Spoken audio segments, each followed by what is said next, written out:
Hello guys! Ayan, good morning, good morning. Ayan, wala nang ulan guys. Sobra yung baha, no? Pero nakakatuwa guys kasi buti nang bumaha, bumuwi na kaagad ako sa bahay kasi nga dapat pupunta ako dun sa pamangkin ko. Maghahatid ako ng food nila.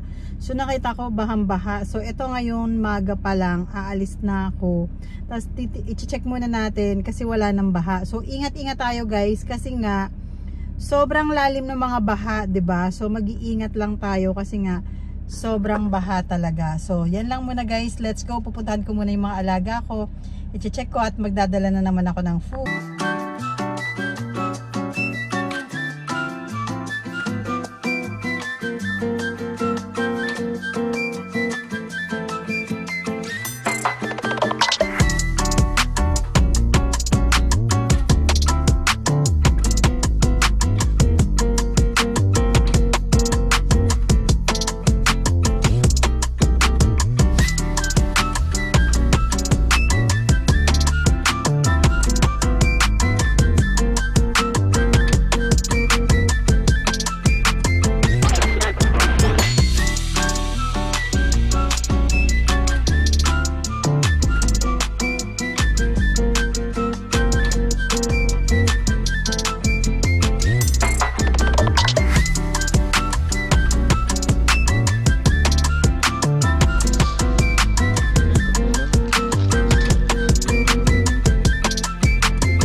Tapos na yung tubular na 2x3 yan, pinakabiga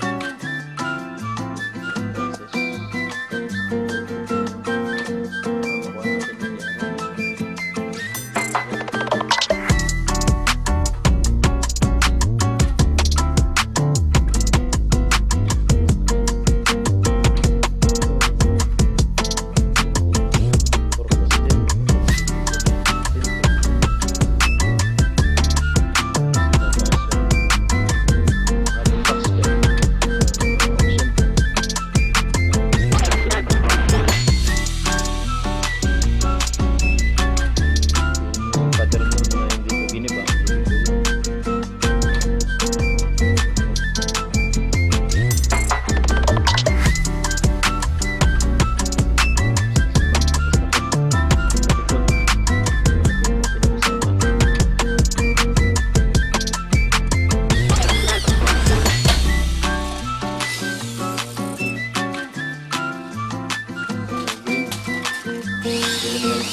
guys! Welcome back to my channel! Ayan! Ay guys, today I wanna share guys. Share ko lang yung sa bahay namin sa Laguna. Kung before is kubo-kubo lang guys. Ngayon, di ba napakita ko na sa inyo guys yung part 1. So part 2 naman to kasi hindi pa talaga kami tapos. Pero may liwanag na yung bahay namin guys. So nakakatuwa kasi nga walang plano. So, proud na proud ako doon na napagawa ko na yung bahay doon. Kasi nga parang kubo-kubo yun. Although, napagawa rin ng kuya ko yun. Kaso nga lang, sobrang baba ng bubong. Pero ngayon guys, pakita ko sa inyo yung mga natatapos na namin. Sobrang nakaka-proud kasi nga, na yung kubo-kubo namin bahay doon, napagawa namin na wala talaga siya sa plano. Tapos, parang feeling ko mauubusan yata ako ng pondo. Sabay ganun eh, no? So, ayun guys. Let's go guys. So, samahan nyo ako. Pakita ko sa inyo yung bahay namin doon sa Laguna. Doon sa farm namin. So, inuna muna namin yung bahay kasi nga bulok-bulok na yung mga bubong, yung mga kesame namin as in bulok-bulok na. So, yung nakatira kasi doon as in tumutulo talaga. Diba pag bumabaha naman talaga lahat na apektan. Pero doon hindi bumabaha kasi mataas yung place na yon. So, let's go guys. Pakita ko sa inyo. Yun lang guys yung masishare ko sa inyo. Hello guys! Good morning! Ayan, magro-road trip muna tayo today. It's too early. Mga 10 na pala. Kala ko early. Ayun guys, kasi maghahanap kami today ng mga pintuan namin doon sa bahay sa Laguna. Kasi yung patapos na yung ginawa na bahay. Tapos maghahanap naman kami ng mga pintuan para at least maganda yung pintuan kahit papano, para kasi dati kubo-kubo lang yung bahay namin doon, naging maganda. So hindi talaga namin in-expect na magagawa yon kasi nga parang syempre mahirap ngayon magpagawa ng bahay. So parang ayun, tinry lang namin, sabi namin wala talaga kasing plano, pero tingnan nyo guys, nakaka-proud siya kasi natatapos na namin, tas gumanda na talaga siya, inayos yung mga kwarto.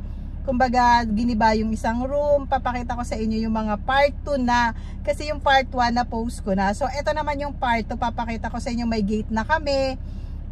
Natatanggal na yung mga kalat-kalat. So, ayun. So, tingnan nyo guys. Pakita ko sa inyo. Sana magustuhan nyo. Kahit papano, kahit wala kang budget. So, nagkakaroon ka ng budget kapag nagpapagawa ka ng bahay.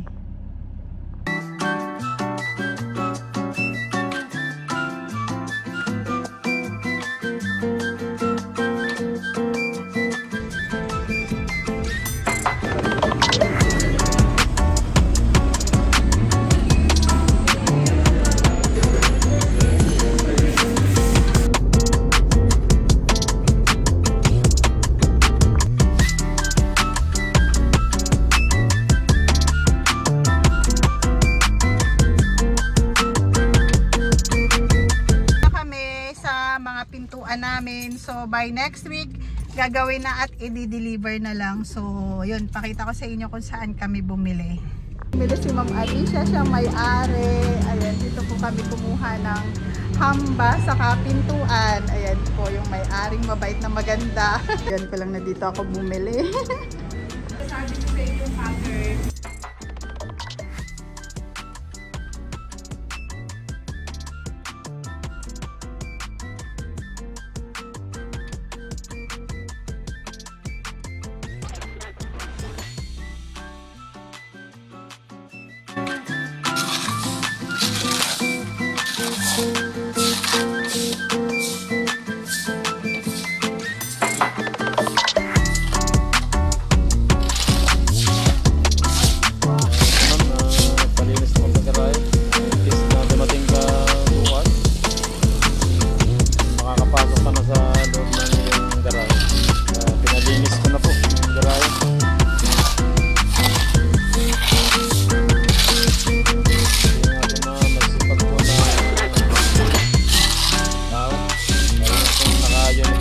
pattern. Hindi po sa gobyerno ha.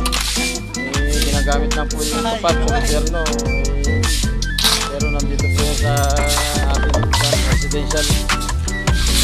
Dito po yung nagtutupad eh.